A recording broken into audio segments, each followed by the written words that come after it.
सरोज डोरिया जी। महाराज जी, श्री हरिवंश आपके चरणों में कोटि कोटि दंडवत प्रणाम। महाराज जी, हम उज्जैन से हैं। 23 वर्षों से राधा रानी की कृपा से शिक्षा के क्षेत्र में कार्यरत हूँ। महाराज जी, मैं आपके प्रवचनों को सुनकर अपने विद्यार्थियों की कई शंकाओं व प्रश्नों का उत्तर देकर उन्हें संतुष्ट कर पाती हूँ। आपके आशीर्वाद अनुसार उन्हें अच्छा आचरण, सुमार्ग व भक्ति मार्ग पर चलने हेतु प्रेरित भी करती हूँ, जिसका बहुत सकारात्मक परिणाम मुझे उनके व्यवहार में दिखाई देता है। किंतु महाराज जी, उन्हें इसका स्मरण बार बार करवाना होता है। कोई ऐसा गुरु मंत्र दीजिए महाराज जी कि वे ये सदा उनकी स्मृति में ही बना रहे जो आपकी बातें।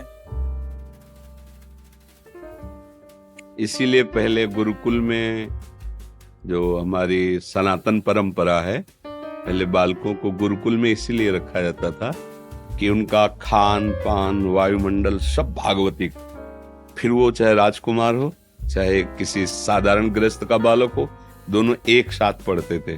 फिर वो आगे चलकर जब गृहस्थी में जाते थे तो उनकी नींव मजबूत हो गई। फिर वो आगे उत्तम राजा बनते थे या उत्तम गृहस्थ बनते थे या उत्तम महात्मा बनते थे। ऐसे तो गुरु का प्रथम पद माता पिता, द्वितीय पद शिक्षक जन जो शिक्षा देते हैं। फिर परम पद के लिए जो गुरु का वर्ण किया जाता है सदगुरु। आप गुरु पद पे हैं। नई अवस्था के बच्चों को जैसे हम ककाहरा सिखाएं तो एक बार में इतना नहीं सीख जाते, हमें 50 बार प्रयत्न करना पड़ता है।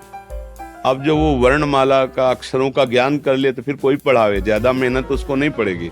ज्यादा मेहनत उसको पड़ती है जो का लिखाना सिखाता है, क्योंकि बहुत समय बहुत उसको देना पड़ता है तब वो अक्षर का ज्ञान करता है।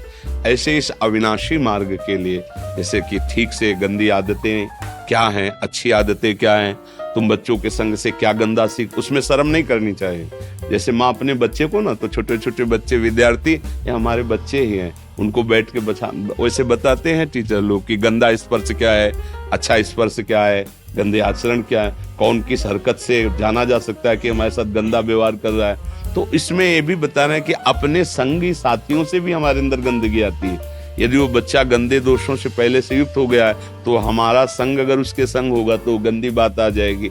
अगर छोटे से बच्चों को ब्रह्मचर्य का महत्व, नाम का महत्व, माता पिता के प्रति श्रद्धा भावना का महत्व और भगवत भाव का महत्व जानने को मिल जाए तो चाहे वो पढ़े लिखे या किसान बने या महात्मा बने या राजपद पे जाए, बहुत अच्छा बनेगा जो बनेगा, पर उसको बार बार समझाना होगा, क्योंकि अभी अवस्था परिपक्व नहीं हुई है।